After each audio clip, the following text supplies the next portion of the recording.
Hello and welcome. My name's Andy Crook. I'm your host for this training topic on the subject of product profile. My mission is to help garage owners become more successful in business. How I do that? Every week, I try to go live on a training topic on one of the 5 pillars, business as I see it. This week, we're in the performance pillar, and we're talking about product profiling. If this is another one of those things that you probably know you should do, probably haven't got round to doing it because you're working in the business instead of on the business. And product profiling is the process of evaluating and categorizing services to identify which are the most profitable, efficient, and competitive offerings.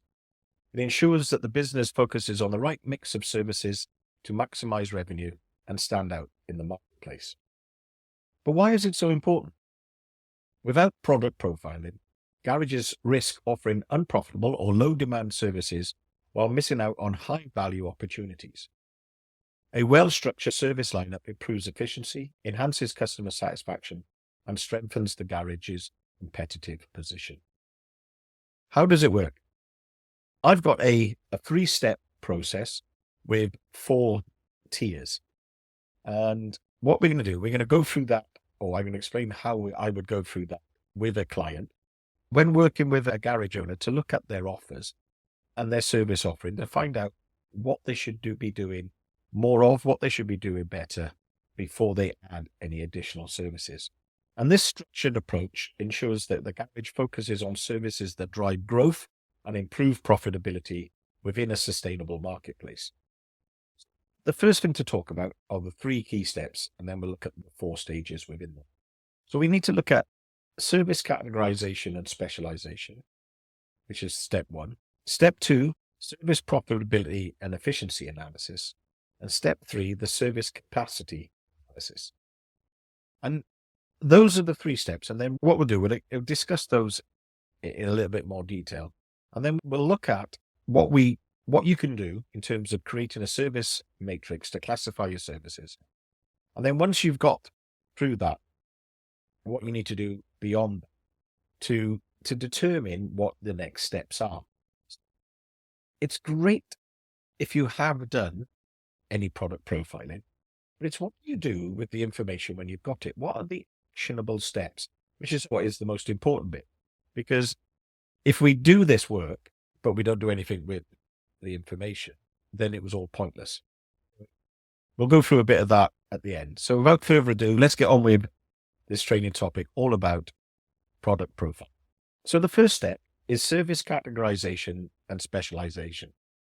And the goal here is to identify the key service categories, assess their viability in your garage.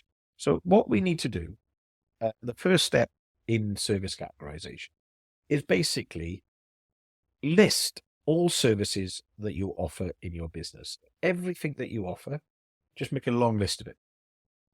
Now, when I've done this in the past, what we do is we put every service as we identify it on a post-it, and we put it on the wall or on a whiteboard, and then we can move them around.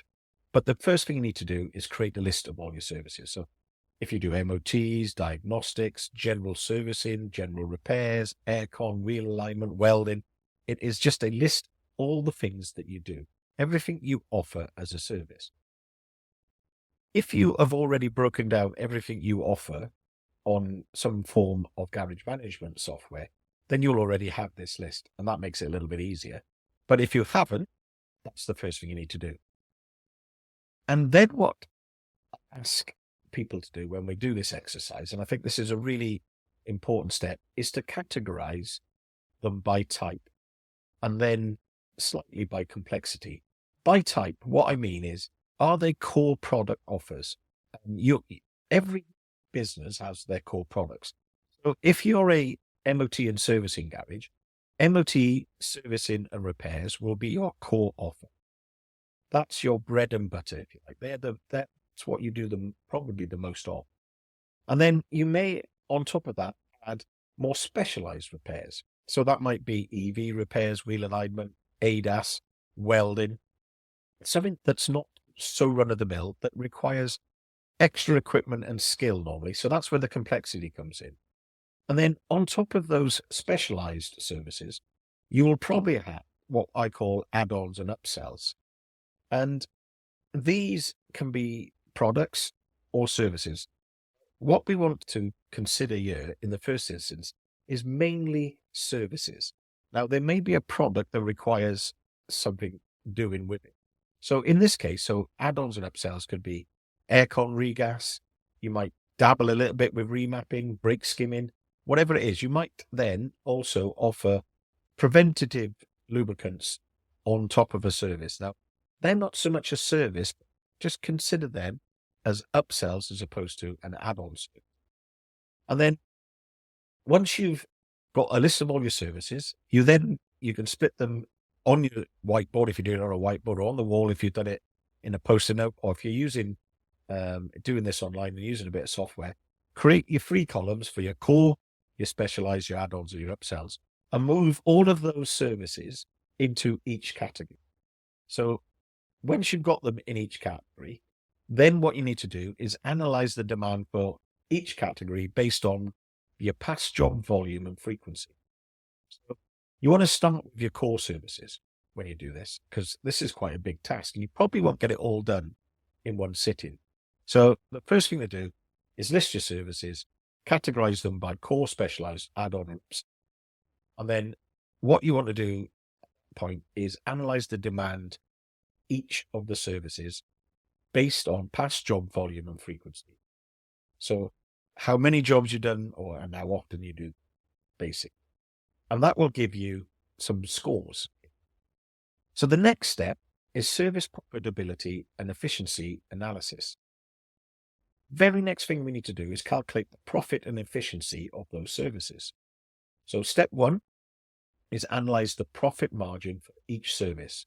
So whatever it is you're doing, you want to include for that service the total labor cost, the total parts cost, and then the profit margin for that job.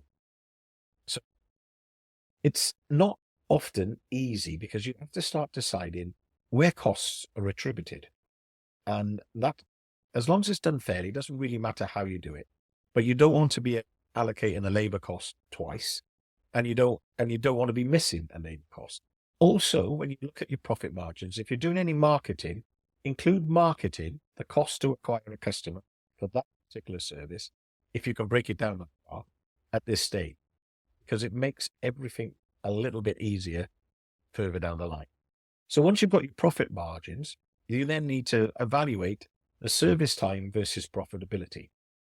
And what this is what you're looking at here is you want to identify which jobs are high value and high speed. What do I mean by high speed? They're in and out the shop quickly. So then they don't hang around. And which I then identify jobs which are high value but low speed, low value but high speed, and low value and low speed. And there's a reason for that. And what we're doing is we're further subcategorizing some of the work that you do. And then the final step is identify inefficiencies in the process. So if you have a high value, low speed job, what is it that makes it low speed? Is it time waiting for parts? Is it long labor time? It doesn't matter if you have a long labor time, as long as you're still making money. So you're charging for those hours. But it might be that you're not booking out as many hours as you should be. And there you'll start to see the inefficiencies. They will rear their ugly head when you start to analyze them at this point, because what you may start to want to, or you'll value more, is jobs that bring high profit margin and they're done quickly, because that turns over cash much quicker than a high value job that takes a lot longer. You may get more money long term. The gap between taking the job on and getting paid may be longer than some other services, and you might want to prioritize quicker jobs over slower jobs. It does all depend on the situation, but knowing this stuff gives you the ability to choose. Not knowing means you're just taking whatever comes through the door. So then the third step is your service capacity analysis. And the goal here is to establish the capacity of the business to deliver each of the services. And the action steps are to conduct the capacity analysis and find out what constrains the business. Is it space? Is it manpower? Is it equipment? Is it capability, ability, or behavior? Which is something we'll come on to in a minute. And once you know what's constraining the business, then conduct a bottleneck analysis.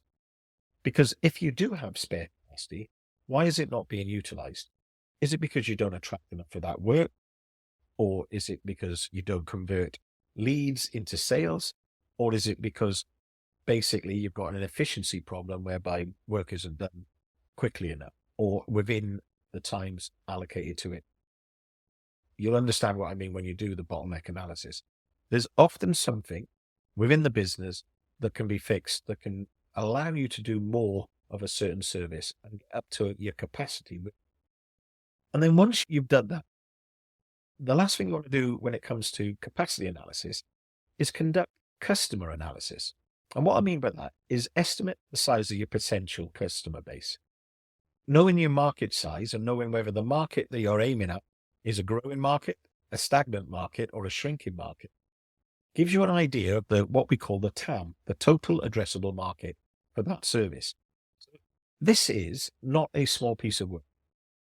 And you'll see how I recommend garages that do it as we go forward. But they're the steps that you need to do. So the first step, service categorization and specialization. Step 2 is service profitability and efficiency analysis. And step 3 is service capacity analysis. Now that's the capacity of the business to do the work and the number of potential customers, the total addressable market. And that is for each and every one of the services. So you can see this is, as I said, quite a large piece of work. So how are we going to tackle it? What you want to do is create a service matrix to classify your services. So if you're doing this on a whiteboard with Post-it notes or on a piece of software, what you want to do is you want to have every service within the business categorized as core, specialized, as add-on or upsell. And once you categorize your service, what you want to do is look at all your core services and then analyze the demand for those services. And then for those core services, look at the margin. And what you're going to end up with is 3 columns that you're working in. You're going to have the type, the demand, the margin. And you're going to do that for all your core services. Once you've done that, what you want to do is repeat that for your specialized service offerings. Now you have data to identify your highest demand and highest profit services, and you should aim to do more of those. So that is, if you like, the first stage of this process. Once you identify your core, you look at the demand for those and the margin, then you repeat the exercise for your specialized services, and then you identify the high demand, high margin, core and specialized services. And the immediate action is to do more of them. So you now prioritize your high demand and high margin services over other jobs. Basically, the next stage of this audit is to measure the efficiency of your core service offerings. And you want to start measuring the efficiency with the highest to the lowest demand, and then repeat that once again for your specialized services. What this then gives you the option to be able to do is to optimize pricing and to work on the efficiency of your high demand but slightly less profitable services. This is the work you do the most of, so it's vital to do this work better. So what we've identified now in stage 2 is the efficiency. So stage 1 is the high demand, high margin. That's really what we work on, and we want to just do as much of that as possible. Once that is underway within our business, the next stage of this is we start to look at the efficiency of our core service offerings, starting with the highest demand to the lowest, and then repeat for the specialist services. And what we're looking to do is where we have a high demand but low efficiency or medium margin, what we want to look at is, can we put the price up? Because if there's high demand, we should be able to put the price up. And if it's low efficiency or medium efficiency, we should be looking to do this better. once we're doing the work better, the third stage of the audit is to measure the capacity of the business to deliver these services and the potential of the market. Because then this provides you with data that can inform you of the potential of the business to grow without adding any more services to your business. You will identify the bottlenecks within the business and the service segments focusing on. So the final stage, the fourth stage, comes after you've looked at the market for those services. Yeah. And that is to repeat the efficiency and capacity audit for the upsells and add-ons. And these are services that could be the key to unlocking hidden potential within the business. Add-ons and upsells can turn a medium margin into a high margin service with a simple question. You've all probably heard this one before. Do you want fries on that? Turns a burger into a meal effectively. And if you've ever been to a coffee shop or once again, any fast food chain, they'll ask you if you want the large or the regular. And the price difference is relatively small and it makes the large look like more of a bargain compared to the regular. But the biggest cost in delivering hot water with some beans in it is the service charge. So if they're serving you a drink, if they serve you a more expensive drink, it's actually improving the margin and efficiency for that business. So what we're looking at here is bundling or combining services can transform the profit margin and efficiency of certain services. Some upsells in your business are core services in other businesses. This means you can tap into this potential without incurring extra costs, buying equipment, etc., because you already have the capability, tools and equipment, but you may need to improve your ability or behaviors.